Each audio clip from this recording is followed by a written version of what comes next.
Assalamualaikum, namaste and good evening to everyone. I'm Dr. Dilip Kumar. I'm lecturer at Indus University and president of CMT Center of Melon Therapy. जैसे कि आपको पता है कि CMT ने एक series launch की है जिसके मुताबिक अगर आपको किसी भी प्रेजेंटेशन टॉपिक में अगर आपको डिफिकल्टी है तो आप कांटेक्ट करें, आप अपना कंटेंट CMT के थ्रू भेजें, जिसके लिंक आपको at the end of this presentation मिल जाएंगे। आप उन लिंक भेजें और हम आपको आपका लेक्चर, आपका टॉपिक कवर करने की कोशिश करेंगे as soon as possible. Okay, ये अगेन कैंसरोलॉजी का एक टॉपिक है जो प्रेजेंटेशन में आई थी। उसके मुताबिक हम कैंसरोलॉजी की सीरीज हम ऑलरेडी स्टार्ट कर चुके हैं। The topic that is displace to you is involuntary movement. अब आज हम देखेंगे कि इनवॉलंटरी मूवमेंट्स कौन कौन सी हैं क्या बेसिकली वो। तो let's start with the involuntary movement. So today we will cover the one of the topic of kinesiology, and reference also will be provided to you. So today's topic is involuntary movement. The outline we have: what are the involuntary movements? Involuntary movements are those which are not under our control, like not exactly the control, but the gross movement, physiological movement that we do, deflection, extension, different movement जो कि हम perform करते हैं during activity जो हो जाती हैं, जो हम परफॉर्म करते हैं वो हमारे वॉलंटरली हम विलिंगली परफॉर्म करते हैं। इनवॉलंटरी जो हमारे हाथ में नहीं होती। लेट्स सपोज कोई भी शार्प ऑब्जेक्ट या कोई भी चीज अगर आपको ट्रबल करती है, like the needle, like the pin etcetera, फौरी तौर पे वहां से, जिसको विड्रॉल रिफ्लेक्स कहते हैं, फौरी तौर पे वो मूवमेंट करके आपको वहां से सडनली आप बॉडी कोलैबोरेटली या कोऑर्डिनेटली वर्क करते हो और आप वहां से हाथ अपना या बॉडी पार्ट हटा देते हो।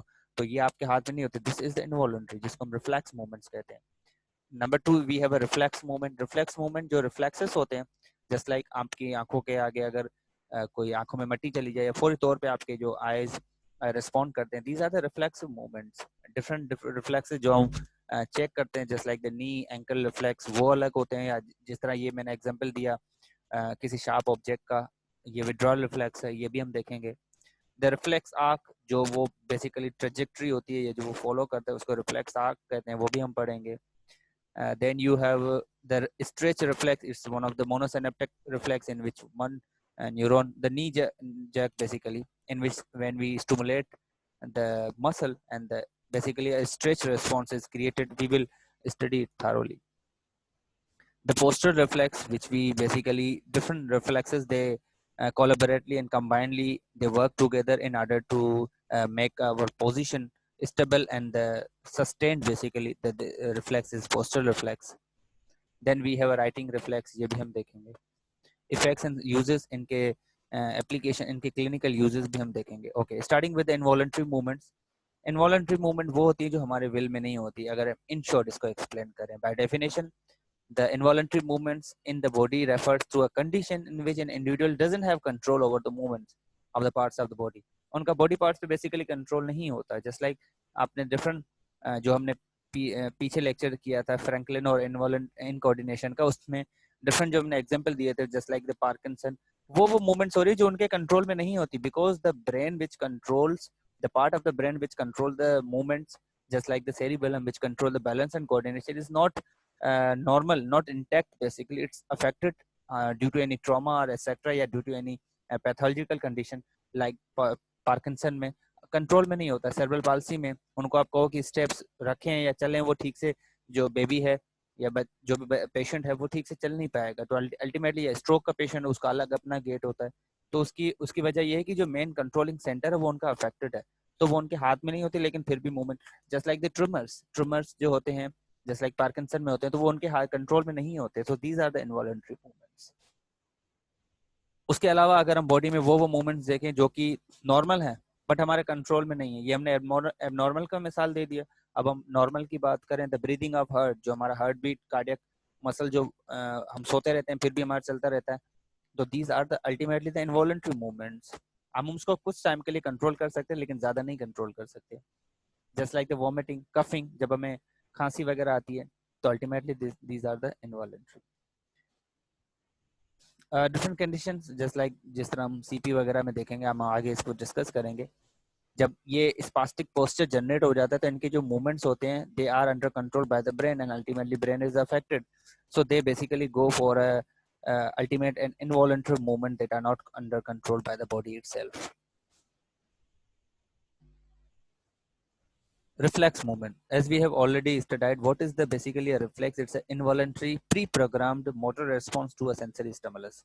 कोई भी सेंसरी स्टिमुलाई आएगी या स्टिमुलस होगी, मिसाल के तौर पे जब भी आपको सुई नीडल वगैरह कोई पिंच करेगा तो बॉडी पे जो प्रेजेंट रिसेप्टर जिस एरिया में आप पिंच कर रहे हो वहां पे, या अगर आप सिंपली किसी को पिंच करते हो या पिन करते हो, पिन लगाते हो, तो बॉडी के जो रिसेप्टर्स हैं सबसे पहले वो रिसीव करेंगे, तभी उनका नाम रिसेप्टर्स है।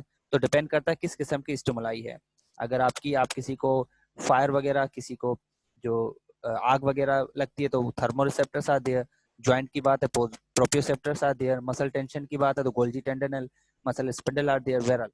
तो जो पहले वो रिसीव करेंगे सेंसरी रिसेप्टर्स, वो एक पाथवे को फॉलो करेंगे और वो स्टिमुलस क्या होगी, जो जो भी आपने दी वो सेंसरी स्टिमुलस होगी। जो उसको रिसीव करेंगे they would be sensory receptor. जिस पाथवे के थ्रू लेके जाएंगे सेंसरी पाथवे, लेके कौन जाएगा, सेंसरी न्यूरॉन्स, और जाएगा ब्रेन के पास, वहां पे उसकी इंटरप्रिटेशन होगी। Then the reply would become via the motor pathway, जो हम रीड करेंगे। तो reflex is a rapid involuntary but pre program movement जो कि motor response to sensory pathway, ये एक पाथवे को फॉलो करता है। No involvement of brain, sometime कुछ रिफ्लेक्सेस ऐसे होते हैं कि ब्रेन नहीं लेकिन सीएनएस की इन्वॉल्वमेंट होती है। आपका क्या होता है कि कुछ मूवमेंट्स रिफ्लेक्स, ये जो मैंने मिसाल दिया, ये स्पाइनल कॉर्ड अपने लेवल तक ही हैंडल कर लेता है, ब्रेन को इन्वॉल्व नहीं करता। Reflexes movement they are the protective in nature, ultimately they are the protective. अगर आपको रिफ्लेक्स मूवमेंट ना होते तो अगर कोई ऑब्जेक्ट आपको जो हार्मिंग ऑब्जेक्ट है, जो आपको नुकसान पहुंचा रहा है, आपको फील ही नहीं हो रहा, तो वो अल्टीमेटली आपको नुकसान पहुंचा रहा है, तो ये रिफ्लेक्सेस होंगे। Just like the diabetic neuropathy में क्या होता है कि जो डायबिटिक फुट डेवलप हो जाता है, तो डायबिटिक फुट की वजह से उनकी लोअर लेग की, पैर की जो है सेंसेशन चली जाती है। तो अगर डायबिटिक फुट है, डायबिटिक न्यूरोपैथी की वजह से उसको कोई पैरों में चोट लगती है तो वो उसको सेंस ही नहीं कर पा रहा, फील नहीं कर पा रहा। उसको पता तब चलेगा जब उसका कोई और बताएगा या वो खुद देखेगा कि खून यहाँ से निकल रहा है, तो वो अल्टीमेटली उसको इंटरनली फील नहीं होगा, एक्सटर्नली। तो these are very protective in nature. The whole control by nervous system. I told की नर्वस सिस्टम में, सेंट्रल नर्वस सिस्टम में हमें जो है वो ब्रेन एंड स्पाइनल कॉर्ड आते हैं। समटाइम रिफ्लेक्सेस जो है वो स्पाइनल कॉर्ड कंट्रोल करता है, लेकिन ultimately they come under the term of central nervous system. Okay, just like the knee jerk is a reflex action. उसमें क्या करता है कि जो थेरेपिस्ट या जो परफॉर्मर होता है वो जो कि जहाँ पे आप राइट साइड पे जो आपको पिक्चर दिख रही होगी with the help of neuro hammer, तो वहां पे क्या हो रहा है कि जो क्वाड्रिसेप मसल्स हैं उनको ही बेसिकली पैल्पेट किया, असेस किया जाता है। तो वो इंसर्ट कहाँ पे हो रहे हैं, टिबिया पे, जस्ट क्रॉसिंग द पटीला। तो जहाँ पे उनकी इंसर्शन हो रही है वहां पे न्यूरो हैमर या किसी भी शार्प ऑब्जेक्ट के साथ जो है वो एक हल्का सा हिट किया जाता है, स्ट्राइक किया जाता है बेसिकली। और उनका काम क्या है, नी की एक्सटेंशन कराना। तो एक नी की एक्सटेंशन हल्की सी, बिल्कुल ये तो कुछ कह लें कि एक्स्ट्रा दिखाई गई है, exaggerated, just in order to show basically. तो वहां पे मसल को हमने स्टिमुलेट किया एंड मसल ने बेसिकली रेस्पॉन्ड किया। This is a knee jerk basically, different parts of the neuro examination, लेकिन समझाने के लिए सिर्फ बता रहा हूं मैं। Okay, you have a reflex arc is basically a pathway. जो पाथवे वो जिस तरह मैंने बताया कि सेंसरी रिसेप्टर से आपका मैसेज आएगा सेंसरी न्यूरॉन के थ्रू, फिर इंटरप्रिटेशन होगी ब्रेन में या स्पाइनल कॉर्ड में, then you will get a reply from via motor pathway. So this is basically a path, एक सर्कल है। इस सर्कल को या इस पाथवे को हम रिफ्लेक्स आर्क बोलते हैं।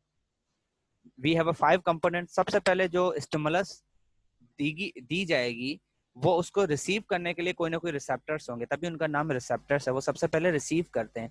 तो कोई भी स्टिमुलस आप दो, थर्मल हो, कोई भी हो, शार्प ऑब्जेक्ट हो, कोई मैकेनिकल हो, उनके लिए अपने रेस्पेक्टिव रिसेप्टर्स हैं।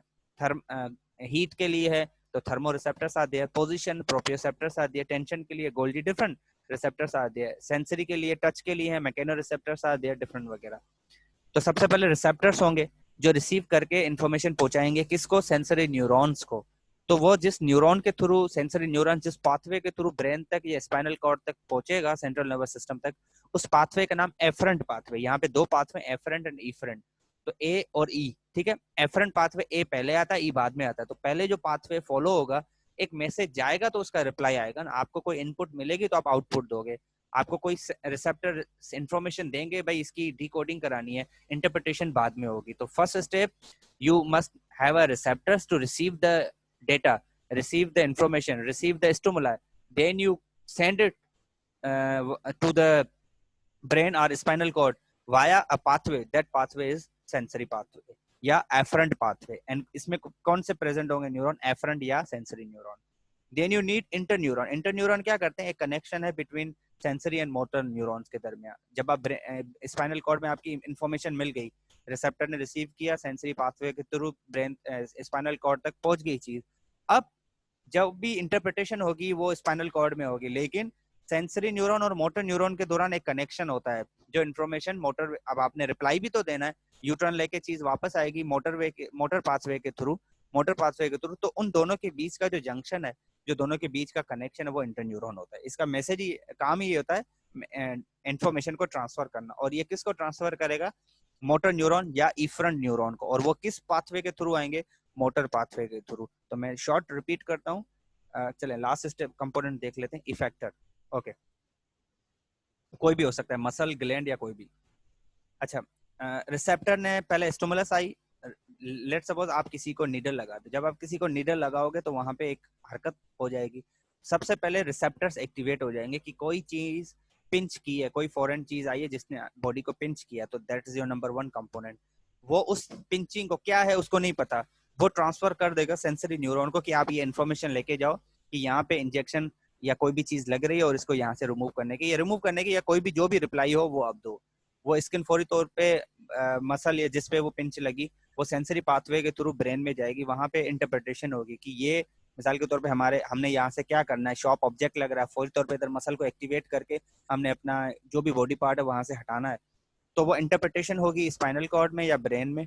Then the reply, the connection between them is interneuron. तो सेंसरी न्यूरॉन के थ्रू जो मोटर न्यूरॉन है उनके थ्रू कौन इन्फॉर्मेशन भेजेगा, interneuron.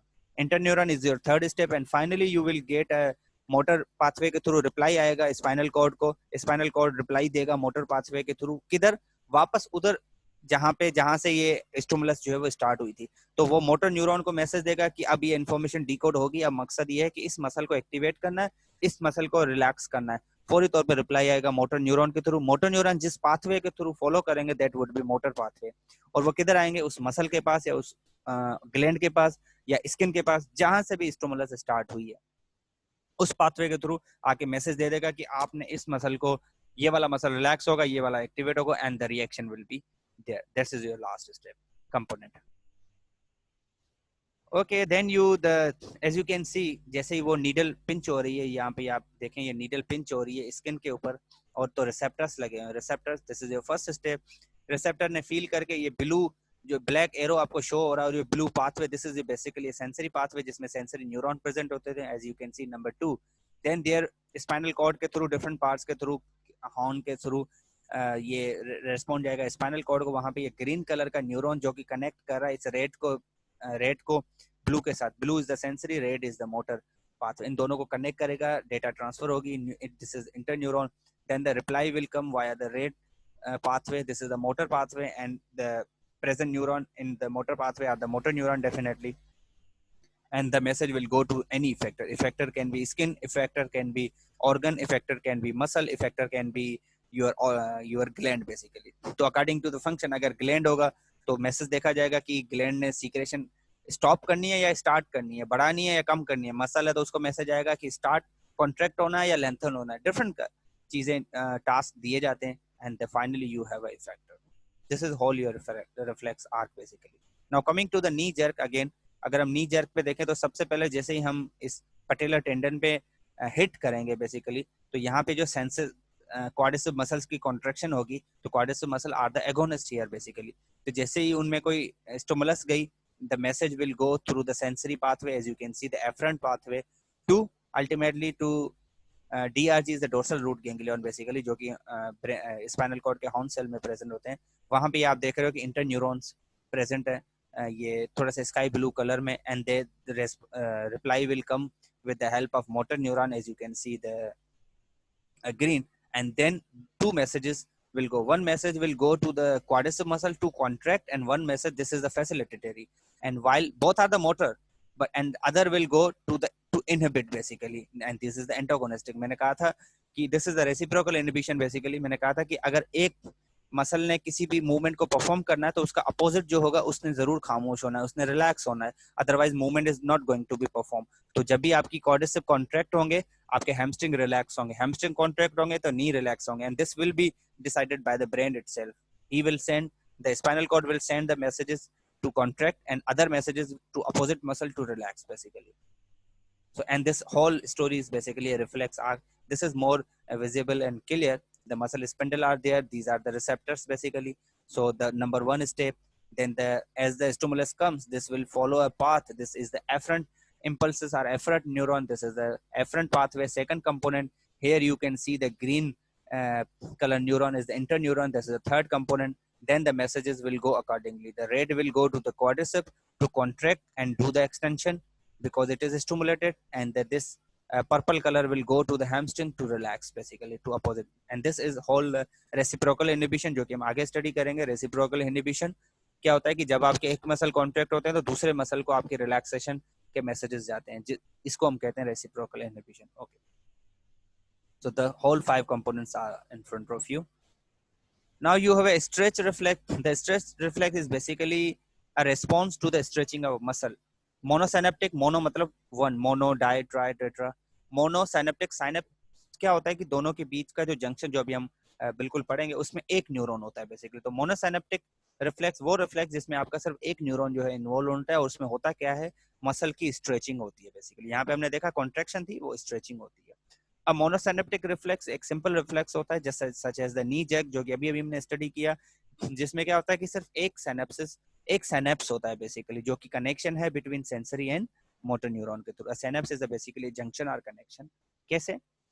When an innervated muscle is stretch, जब भी कोई मसल जो कि जिसकी नॉर्मल नर्व सप्लाई है जो कि इनर्वेटेड है उसको स्ट्रेच किया जाएगा. इट रेस्पॉन्स किस तरह रेस्पॉन्ड करेगा? बाय कॉन्ट्रैक्टिंग और ultimately contracting by developing tension. Tension develop होगी तो या तो वो कॉन्ट्रैक्ट होगा, मसल का काम ही दो है. जब भी उसमें टेंशन होगी या तो वो कॉन्ट्रैक्ट होगा या रिलैक्स होगा या लेंथन होगा basically. Okay, so when an innervated muscle, जब भी कोई इनर्वेटेड मसल को स्ट्रेच किया जाएगा वो रेस्पॉन्ड करेगा बाय कॉन्ट्रैक्टिंग. जैसे ही वो कॉन्ट्रैक्ट होगा, डेवलप होगी tension to counteract the stretching force. ये दो वर्ड है यहाँ पे, एक रेसिप्रोकल, एक ऑटोजेनिक इनहिबिशन. में आपको दोनों क्लियर करता हूँ अभी. Like the quick stretching stimulates the muscle spindle, which are proprioceptive receptors, so that they discharge the impulses which reach AHS anterior horn cell by monosynaptic pathway. जब भी हम क्विक स्ट्रेचेस करते हैं ना किसी भी मसल की, तो वो स्टिमुलेट करेगा मसल स्पिंडल को. Keep in mind muscle spindle and Golgi tendon, there are 2 receptor. जब भी मसल के टेंशन में कोई चेंजिंग आएगी तो आपके GTO Golgi tendon organ stimulate होंगे. और जब भी उसकी कोई लेंथ की बात होगी, just like you can see the stretching, तो लेंथ की बात हो रही है तो आपके मसल स्पिंडल एक्टिवेट होंगे. तो जब भी आप क्विक स्ट्रेचिंग करते हो मसल स्पिंडल की, जो कि प्रोप्रियोसेप्टर रिसेप्टर्स हैं, दे डिस्चार्ज द इंपल्सेस. कहाँ पे भेजेंगे? विच रीच, जो कि पहुंचेंगे एंटीरियर हॉर्न सेल्स में बाय मोनोसाइनेप्टिक पाथवे, जो कि अभी हमने देखा. Now the whole story is there. जैसे हम किसी मसल को ओपन करते हैं तो ये जो प्रोप्रियोसेप्टर जो कि रिसेप्टर्स हैं पर्पल से शो किए गए हैं, और जो muscle spindle are also the proprioceptor positional receptors basically. ये हमने देख ली स्लाइड. राइटिंग रिफ्लेक्स, चले righting reflex. Stretch reflex almost clear है. स्ट्रेच रिफ्लेक्स इन शॉर्ट, जब भी किसी चीज को आप स्टिमुलेट करोगे, मसल की बात हो रही है, और वो रिप्लाई करेगा बाय स्ट्रेचिंग, स्ट्रेच होकर मसल रिप्लाई देगा, that would be that is called stretch reflex. Just like the knee jerk. Knee jerk में जब आप स्टिमुलस देते हो किड्स को, क्वाड्स मसल को, क्वाड्स मसल क्या करता है, फौरी तौर पे नी की एक्सटेंशन करेगा, तो ultimately quads is getting contracting and the hamstring muscle are getting stretching basically. Hamstring की स्ट्रेच रिलैक्स होंगे, स्ट्रेचिंग होगी तो ही आपकी नी जैक जो है वो प्रॉपर्ली होगा. मैंने बताया था opposite muscle must be relax in order to agonist to work properly. तो रेसिप्रोकल इनहिबिशन क्या था कि जब भी कोई मसल एक्टिवेट होता है, agonist opposite muscle they get relax. This is the reciprocal inhibition. Autogenic inhibition is another thing. Reciprocal में अपोजिट मसल्स का रिलैक्स होना. ऑटोजेनिक में क्या होता है, उसी मसल्स में टेंशन डेवलप होती है, उसी मसल्स में ही इनहिबिशन होती है. इसको हम किसी और टॉपिक में क्लियर करेंगे क्योंकि यहाँ पे इनका कोई कंसर्न नहीं है.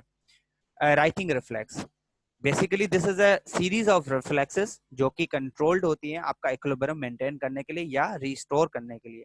मेंटेन, जब आप एक पोजीशन में खड़े हो जहाँ पे आपने बैलेंस मेंटेन करना है, तो मल्टीपल रिफ्लेक्सेस बॉडी में होते होंगे आपकी वो पोजीशन को मेंटेन करने के लिए. और उसी तरह अगर आप जिस तरह इस इक्विलिब्रियम के हम टाइप्स पढ़ चुके हैं, डिफरेंट इक्विलिब्रियम से अगर आपको कोई डिस्टर्ब करे और आपने अगेन वो रिफ्लेक्स पोजीशन जो है गेन करनी है, तो डेफिनेटली द डिफरेंट रिफ्लेक्सेस या different body parts they work together in order to maintain restore the equilibrium. कैसे? Writing reaction, they are defined as the automatic reaction जो कि that enable a person, जो कि patient को to assume, या किसी भी बंदे को to assume the normal standing position. जब आप खड़े होते हैं ना, जब हम standing position में खड़े होते हैं तो हमारे सिर्फ एक joints काम नहीं कर रहे होते, हमारे body के पूरी body parts में different reflexes होते रहते हैं, different muscles work करते हैं, different joints काम करते हैं in order to maintain the standing position, in order to maintain the basically stability, especially when you change the position. आप standing में हैं, फौरी तौर पे आप सिटिंग में, आप एकदम से खड़े हो जाते हैं, या आप स्टैंडिंग में फौरी तौर पे अपनी बॉडी की पोजीशन चेंज करते हैं, कोई बॉल कैच करने के लिए, कोई चीज पिक करने के लिए, तो डिफरेंट, आप ऐसा नहीं कि आप कोई चीज उठाने के लिए बैग उठाया आपने और आप गिर गए, आप गिर नहीं जाएंगे। डिफरेंट बॉडी के पार्ट्स में पोजीशन, डिफरेंट रिफ्लेक्सेस होते रहते हैं आपको वो पोजीशन मेंटेन करने के लिए। समटाइम हम ऐसी एक्टिविटी करते हैं कि स्टैंडिंग में हमने मूविंग पोजीशन भी बनानी होती है, तो डिफरेंट बॉडी पार्ट। तो this is the writing reflexes basically, in which the series of reflexes आपके होते रहते हैं। किस पर्पस के लिए? आपकी पोजीशन को बेसिकली मेंटेन करने के लिए, आपकी इक्विलिब्रियम को basically maintain. Just like the pushing of a person, जब आप किसी पर्सन को पुश करते हो तो फौरी तौर पे आप उसकी स्टैंडिंग पोजीशन को डिस्टर्ब कर रहे हो, तो वो फौरी तौर पे, हाँ वो पुश पे डिपेंड करता है, लेकिन वो गिर नहीं जाएगा, वो try to, the body will try to cope, body will try to maintain the restore the equilibrium position again back. Depend करता है पुश के ऊपर। अगर आप बिल्कुल फौरी तौर पे मतलब एक बड़ा ऑब्जेक्ट किसी को हिट करता है तो डेफिनेटली वो गिर जाएगा, लेकिन अगेन वो छोटा object will try their best to maintain the position. Then you have a postural reflex, I think last one. The postural reflex यही है जो कि हमने erect position या erect posture बनाने के लिए different complex series of reflexes होते रहते हैं, collectively इनको postural reflex कहा जाता है। तो अल्टीमेटली इनका काम होता है हमारे पोस्चर को मेंटेन करना। अगेन वही बात है, मिसाल के तौर पे आप सिटिंग में पैरों की पोजीशन, ड्राई पोजीशन कोई बनाते हो, आप स्टैंडिंग में क्या करते हो कि एक टांग को जो है ऊपर कर लेते हो, तो फौरी तौर पे तो आप उसको नहीं गिर पाओगे, नहीं गिर जाएंगे, आप उस पोजीशन को बॉडी कॉप करने की कोशिश करेगी, मेंटेन करने की। तो again in order to maintain erect posture, body में डिफरेंट पोस्चर होते रहते हैं, आपको आपका उसी पोस्चर को मेंटेन रखने के लिए, जिसको आप पोस्चर रिफ्लेक्स का नाम देते हो। An efferent response to an efferent stimulus. The efferent response in this instant, in a motor one, the anti-gravity muscle being the principal effector organ. जो मैसेजेस आता है मोटर पाथवे के थ्रू आपके posture बनाने, बॉडी में दो किस्म के मसल्स होते हैं, एक होते हैं पोस्चरल, दूसरे होते हैं फेजिक। पोस्चरल आपका पोस्चर बनाने के लिए, और फेजिक उसके अलावा जितने भी मसल्स बॉडी के होते हैं। तो जो इफरेंट ऑर्गन के थ्रू या मोटर पाथवे के थ्रू जो मसल को रेस्पॉन्ड जाएगा, तो वो अल्टीमेटली पोस्चरल मसल्स को जाएगा, ताकि आपने स्टिमुलेट होना है, आपने एक्टिवेट होना है और उन अपने पोस्चर को, बॉडी के पोस्चर को मेंटेन करना है। Just like as you can see, when you are in erect standing position, your eyes are working, there are light reflexes, some reflexes are there, your ears are working, muscles working, joints working. So all the muscles are basically controlled by the different, like as you can see on the top, different centers are there: cerebral cortex, cerebellum to maintain the balance, red nucleus is there, vestibular nucleus in order to maintain the position. So different reflexes are basically working for different tasks in order to maintain a single desirable maintain to desirable equilibrium. Basically आपका equilibrium, आपका एक functional task जो आपको चाहिए, and वो क्या है, वो आपका खड़ा होना काफी टाइम के लिए, for a prolonged period of time। जब आप खड़े होते हो तो आपके different reflexes collaboratively work करते हैं सिर्फ आपकी उस position को maintain करने के लिए। So this is come into the structural postural reflex. The efferent stimuli जो कि arise होते हैं variety of the sources all over the body, the most important receptor being situated in the muscle themselves, the eyes and the ears, जिसको हम different positions में different में use करते हैं। तो उनमें जो main receptors होते हैं, situated होते हैं वो muscles में, जिसको हमने proprioceptors का कहा, and eyes में and the ears में। ear भी role play करता है balance में, eyes भी आपका बड़ा role play करता है। Okay, so different tasks or basically reflexes, they are going on in order to maintain your single posture. Like the muscles, you have a proprioceptor in order to maintain the position. The eyes, you have a photoreceptor in order to see the objects properly. Like जब आप walk करते हो, अगर आप आंखें बंद करके walk करें तो properly नहीं कर पाएंगे, तो eyes का बड़ा role है in order to detect basically. The ears, you have a cavity inside the cochlea basically. I said कि ears are also involved in the balance. And finally the joint structure, again you have a proprioceptors, different. Okay, the effect and uses of the reflexes movement when the voluntary efforts is insufficient or ineffective for the movement, the initiation of reflex movement provide a means of the promoting the activity of neuromuscular mechanism. अगर किसी भी वजूहत की वजह से voluntary movement नहीं हो पाती, जस्ट लाइक हमने देखा था सेरेब्रल पाल्सी, पार्किंसन, ये वो, तो इन वॉलंटरीज को यूज किया जाता है, इन रिफ्लेक्सेस को यूज किया जाता है इन ऑर्डर, ताकि हम उनसे हेल्प ले सकें, और चांसेस होते हैं कि हम उसकी बैक टू जो न्यूरोमस्कुलर कोऑर्डिनेशन है उसको हम रिवर्स कर सकें और हम उसको नॉर्मल अचीव कर सकें, जो उसका फंक्शनल टास्क लॉस हो गया है। The normal joint movement, जो कि extensibility of muscle is maintained when there is spastic paralysis and makes the voluntary movement impossible. Spastic paralysis में आपका क्या होता है, वॉलंटरी मूवमेंट जो है इम्पॉसिबल हो जाती है, वो पोस्चर बनाना मुश्किल हो जाता है। तो हम इन नॉर्मल जॉइंट मूवमेंट्स को या डिफरेंट मसल्स की एक्सटेंसिबिलिटी को यूज करते हैं अल्टीमेटली, ताकि क्योंकि नॉर्मल मसल स्पास्टिक मसल्स हैं, आपका कोई भी जॉइंट बैंड है मिसाल के तौर पर, आप इसको यूज नहीं कर रहे तो definitely ultimately joint will go into the contracture. तो आपने किसी भी वजूहत, मिसाल के तौर पे ये टेक्निक्स कहाँ पे यूज होती हैं, अगर हम पीएनएफ टेक्निक की बात करें, प्रोप्रियोसेप्टिव न्यूरोमस्कुलर रिहेबिलिटेशन, जो प्रोप्रियोसेप्टिव न्यूरोमस्कुलर फैसिलिटेशन, जो कि रिहेबिलिटेशन का part, one of the technique is basically, उसमें ये कॉन्सेप्ट्स यूज होते हैं, जिसमें दो मेथड्स बेसिकली आते हैं। आपका रेसिप्रोकल इनहिबिशन जो है वो एमईटी, मसल एनर्जी टेक्निक में यूज होता है। बहरहाल these techniques are basically used in clinical perspective, like the circulation is improve by the contraction of muscle. अगर आप किसी मसल्स की कॉन्ट्रेक्शंस करवा रहे हैं अल्टीमेटली, तो उसकी वहां पे ब्लड सर्कुलेशन इंप्रूव हो रही है, और अल्टीमेटली जो जॉइंट मूवमेंट होगी तो मसल एक्टिवेट होंगे तो मूवमेंट होंगे, तो ultimately movement of joint is achieved.